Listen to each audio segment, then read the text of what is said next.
Good morning friend आमी प्रियंका नूतन आरेकटी ब्लगेर साथे तोमादेर सबाइके स्वागत जानाई। सबाई केमन आछो? आशा करछि खूबই भालो आछो और तोमादेर भालोबासाय आमराओ खूब भालो आछि।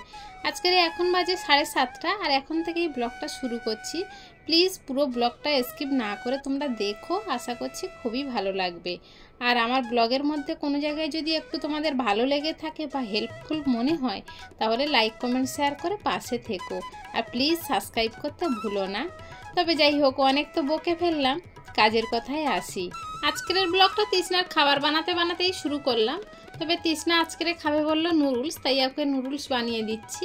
তবে প্রতিদিন তো আর নুডলস দেওয়া হয় না, কোনো দিন কেক খায়, কোনো দিন রুটি, কোনো দিন একটু মুড়ি।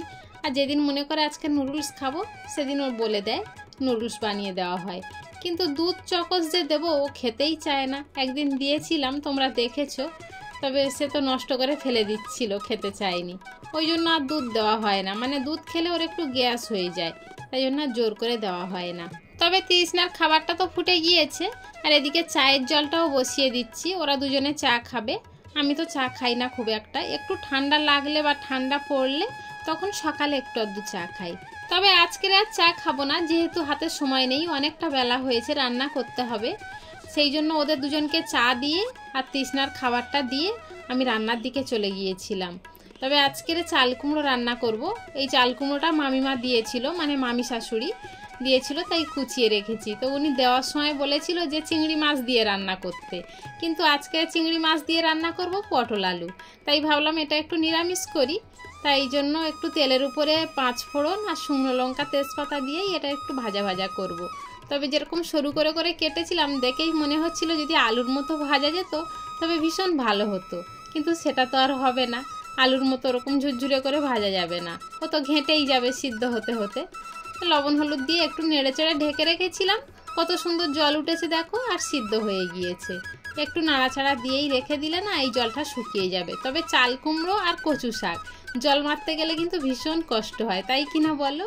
আজকের আমি রান্না করেছিলাম চাল কুমড়োর একটা নিরামিষ তরকারি আর পটল আলু চিংড়ি মাছ দিয়ে। আর এখন তো তৃষ্ণার বাবার ভাতটা গুছিয়ে দিচ্ছি, যেহেতু উনি কাজে যাবে, আর ওনার জন্যই কিন্তু এত তাড়াতাড়ি করে আমার রান্না করা। সংসারের কাজগুলো সকালে উঠে নাকে মুখে করতে হয় জানো, ওনার তাড়াতাড়ি করে রান্না করে দেব বলে। আর ওনাকে যদি রান্না করে না দিতে পারি, উনি তো হোটেলে খাবে না, মানে বাড়ির খাবার ছাড়া তো উনি খায় না। সেই জন্য আমার কষ্ট করে এত সকালে রান্না করতে হয়। ওদিকে যে রান্না করেছিলাম কাঠকুটোগুলো সব গুছিয়ে রেখে, তাই এঁটো থালা বাসন পরে মেজে এনে এখন উপর দিয়ে দিচ্ছি। আর তৃষ্ণার বাবা কাজে চলে গেলে তারপরে আর কাজের চাপ থাকে না, যেহেতু প্রত্যেক বাড়িতে দেখবে একটা কাজের চাপ বেশি থাকে, সেটা হলো রান্না। এই রান্নাটা হয়ে গেলে সব কাজ হালকা হয়ে যায়, তাই না? আমারও সেরকমই। রান্না হয়ে গিয়েছে, থালা বাসন সব মেজে এনে স্নান করে এখন দুপুরে খেতে দেবো সবাইকে, তাই ভাতের জোগাড় করছি। আর আমার তৃষ্ণার তো ভাত না মেখে দিলে খাবে না, তাই ওকে এখন মেখে দিতে হবে। ওদের খাবার গুছিয়ে দিয়ে আমিও একসাথে খেতে বসে গিয়েছিলাম। আমারও প্রচণ্ড খিদে পেয়েছিল, সকালে কিছু খাওয়া হয়নি। আর কাজের চাপ থাকলে না খেতে ইচ্ছা করে না, মনে হয় যেন কখন কাজগুলো সারবো। তবে খেয়ে দিয়ে থালা বাসনগুলো সব মেজে নিয়ে চলে এসেছি এখন। চলো এবার একটু রেস্ট নেব, আবার রাতে তোমাদের সঙ্গে দেখা হবে। বিকালে তো আর তেমন কিছু কাজের চাপ থাকে না, ওই জন্য তোমাদেরকে আর দেখাতে পারি না। আবার অনেকটা সময় পরে তোমাদের সামনে চলে এসেছি, এখন বাজে রাত 9টা। তবে রাতের খাওয়া দাওয়া আমাদের হয়ে গিয়েছে, আমাদের বলতে তৃষ্ণার, আমার আর ওর ঠাম্মার। আর তৃষ্ণার বাবা তো এখনও বাড়ি আসেনি, উনি আসে একটু রাত করে, ওনার আসার কোনো ঠিক নেই, তাই ওনার খাবারও রেখে দিয়েছি গুছিয়ে। আর এখন বিছানাটা ঝেড়ে পরিষ্কার করে নিচ্ছি, তার কারণ তৃষ্ণাকে ঘুম পাড়াবো। আর আমি কিন্তু এখন ঘুমাবো না, তবে আমি কি করব সেটা তোমাদেরকে অবশ্যই দেখাবো। তবে পুরো ব্লগটা তোমরা দেখো, নিশ্চয়ই বুঝতে পারবে। আর তৃষ্ণাকে না ঘুম পাড়ালে ও তো বদমাইশি করবে। ওকে ঘুম পাড়িয়ে রেখে আমি এখন একটু সেজে গুজে নিচ্ছি, তার কারণ একটু লাইভে বসবো। আমি তো রাত 10টায় লাইভে আসি, তোমরা যারা যারা আমার লাইভে আসো তারা নিশ্চয়ই জানো। আর আমি তো খুব একটা কিছু সাজি না, জাস্ট একটু সিঁদুরটা পরি, ঠোঁটে একটু লিপস্টিক দিই আর চোখে একটু কাজল দিই।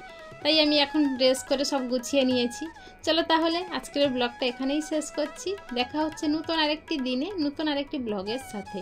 ততক্ষণ পর্যন্ত সবাই ভালো থেকো, সুস্থ থেকো, অলওয়েজ হ্যাপি থেকো, আর আমায় মনে রেখো। আর হ্যাঁ, ব্লগটা কেমন হলো অবশ্যই কমেন্টে জানাতে ভুলো না।